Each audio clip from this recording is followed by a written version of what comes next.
Assalamualaikum warahmatullahi wabarakatuh.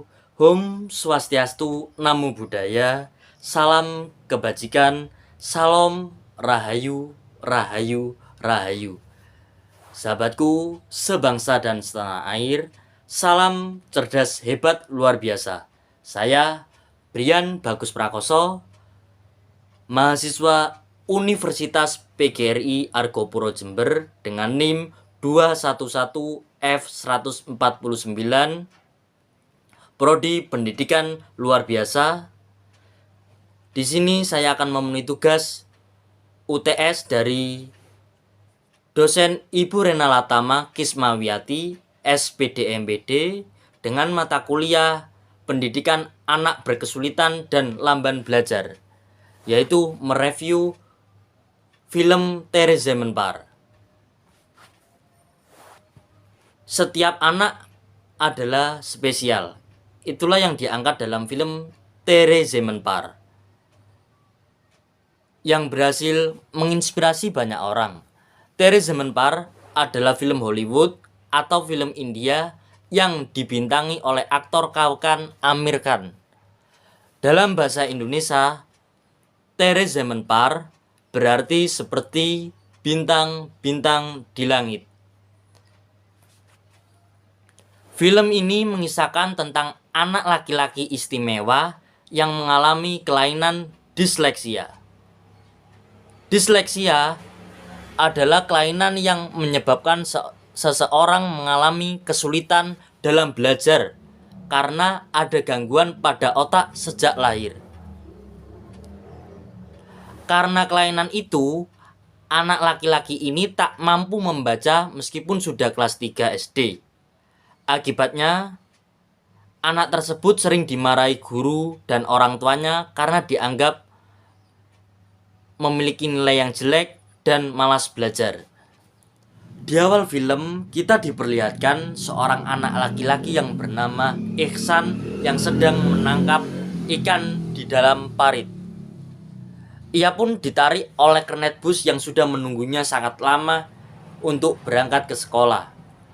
Di dalam bus pun, Ihsan tak dapat berbaur dengan teman-temannya dengan baik. Dia lebih asik sendiri dengan dunianya.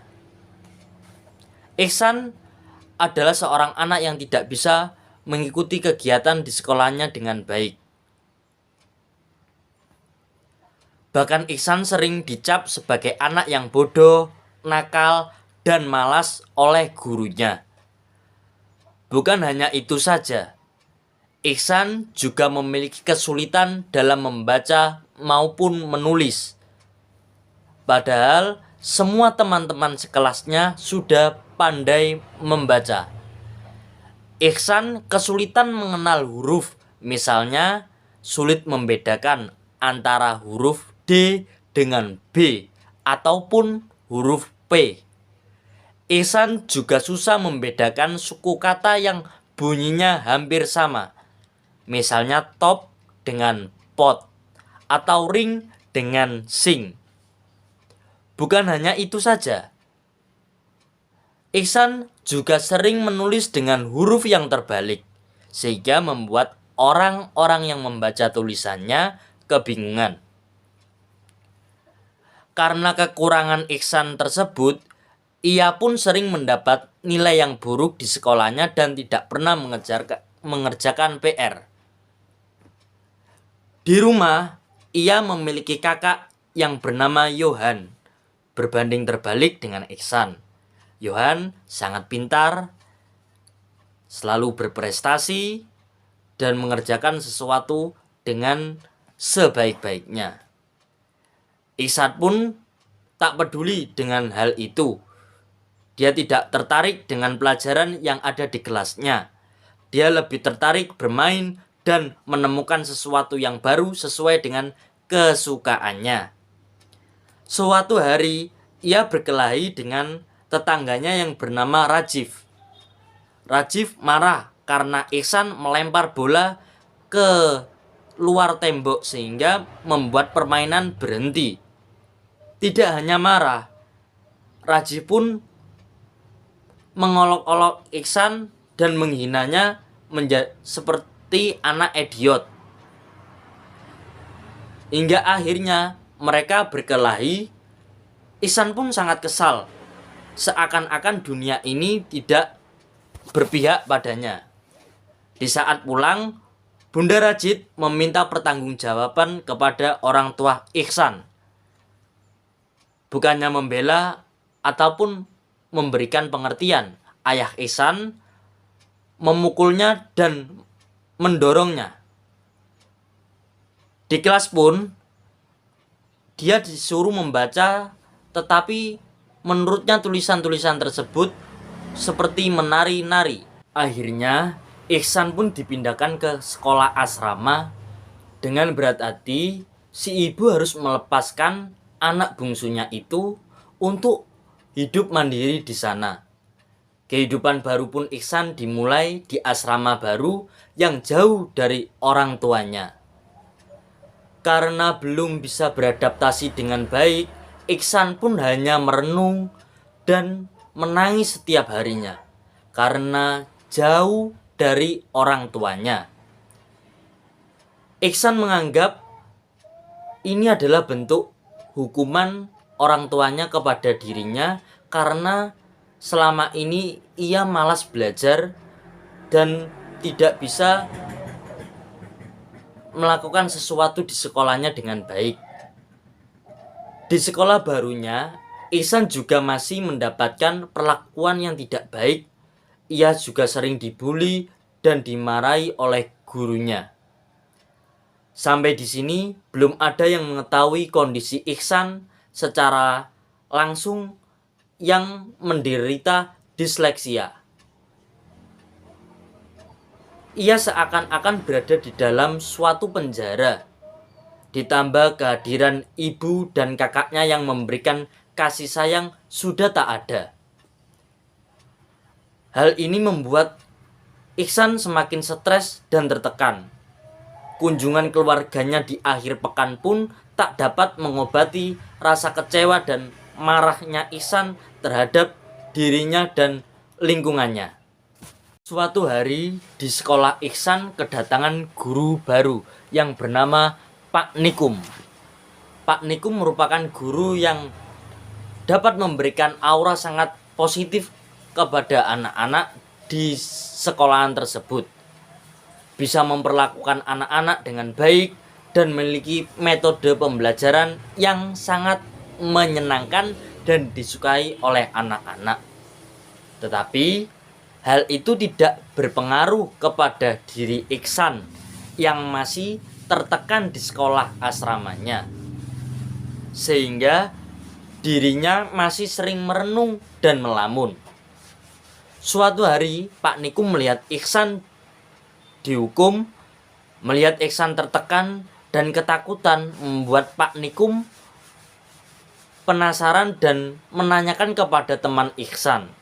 Teman Ihsan pun menjawab bahwasanya Ihsan adalah anak baru yang ingin sekali pulang ke rumahnya, dan dia pun seorang anak yang sering dibully dan mendapatkan hukuman karena tidak dapat mengikuti pembelajaran dengan baik. Mendengar hal tersebut, Pak Nikum pun mencari tahu lebih jauh tentang diri Ihsan dan menemukan bahwa Ihsan adalah anak penderita disleksia yang membuat dirinya kesulitan dalam belajar. Pak Nikum pun pergi ke rumah Ihsan dan bertanya tentang Ihsan.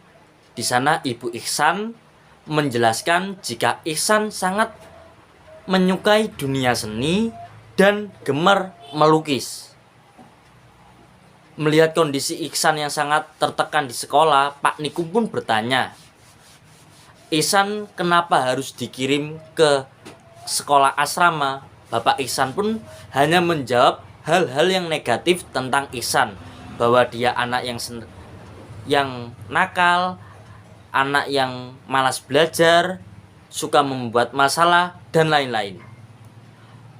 Pak Nikum memberikan kejelasan bahwa Ihsan mengalami disleksia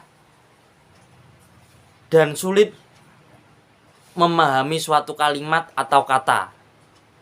Pak Nikum berkata Ihsan hanya butuh support dan waktu yang lebih banyak lagi. Namun Bapak Ihsan menjawab dan mengatakan Ihsan sangat malas belajar dan membanding-bandingkan dengan saudaranya. Meskipun Ihsan memiliki kelebihan di bidang seni, namun bapaknya berkata dengan meremehkan Ihsan yang tidak dapat bersaing di luar sana. Pak Nikum memberikan penjelasan dengan melihat sisi kelebihan, minat bakat Ihsan sehingga membuatnya termotivasi lagi dan lebih sangat semangat lagi menjalani kehidupannya di asrama. Dia merasa dihargai, dapat berekspresi, berkarya, dan mendapat apresiasi walaupun hal kecil yang dilakukannya. Pak Nikum pun berkata kepada kepala sekolah bahwasanya Ihsan memiliki kecerdasan yang di atas rata-rata. Ihsan pun hanya butuh perhatian yang lebih.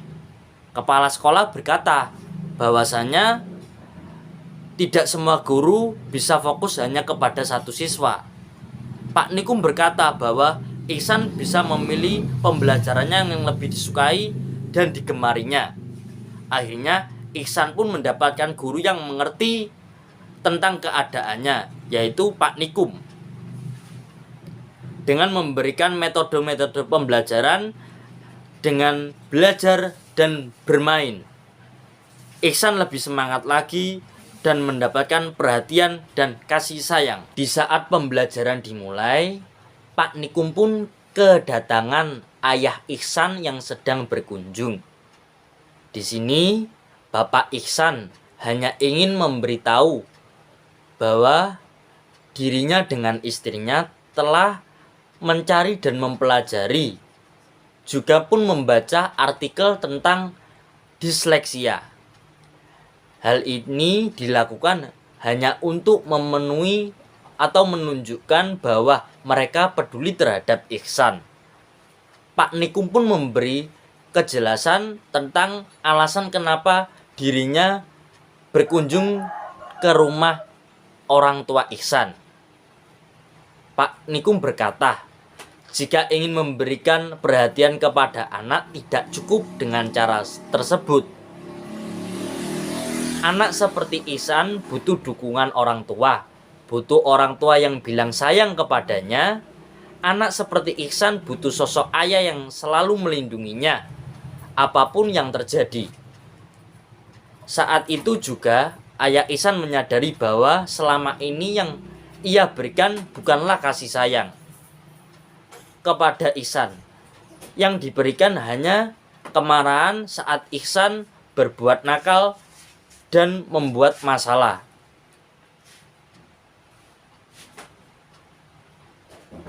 Si ayah pun pergi meninggalkan ruangan Pak Nikum dengan malu.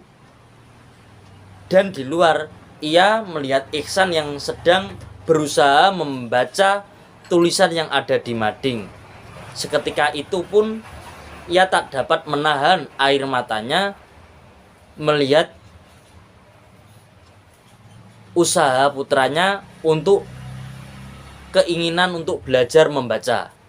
Suatu ketika Pak Nikum pun mengadakan suatu lomba melukis yang diikuti para banyak siswa dan para dewan guru yang menjadi pesertanya. Pak Nikum pun heran ketika Ihsan tak terlihat di perlombaan tersebut. Namun tampaknya Ihsan bangun lebih pagi daripada teman-temannya yang masih tidur. Ia pergi ke hantaran sungai untuk mencari inspirasi sebagai bahan apa yang akan ia lukiskan yang menjadi suatu karyanya. Sesaat lomba dimulai, Ihsan pun datang dan ia mengeksekusi, ia berkarya, ia melukis sesuai apa yang sudah ia dapatkan. Ketika kepala sekolah mengumumkan bahwasanya Ihsan menjadi juara lukis terbaik, Ihsan pun kagum, Ihsan pun merasa sangat bahagia sehingga air mata tak dapat ia bendung. Dalam penghargaannya, karya Ihsan pun menjadi sampul majalah tahunan di sekolahnya. Ketika orang tuanya mengambil rapot, kepala sekolah pun memberikan informasi bahwasanya Ihsan adalah anak yang spesial, anak yang memiliki kelebihan yang cukup unik, yang sangat luar biasa. Orang tua Ihsan pun kagum, hanya air mata dan bangga. Pesan yang kita dapatkan dari kisah tersebut bahwasanya setiap seseorang memiliki kelebihan yang berbeda, memiliki keinginan, kesukaan yang beraneka ragam dan tidak bisa dipersamakan, tidak dapat diperbanding-bandingkan. Sebagai orang tua, hanya bisa mendukung dan mengarahkan anak kepada apa yang menjadi keinginannya. Menjadi seorang guru, kita dapat mengetahui karakter, potensi apa yang dimiliki seseorang anak dan memberikan suatu wadah sehingga anak tersebut bisa berkreasi, berinovasi, dan mendapatkan suatu prestasi yang berat untuk diapresiasi. Saya Brian Bagus Prakoso, kurang lebihnya mohon maaf. Wassalamualaikum warahmatullahi wabarakatuh.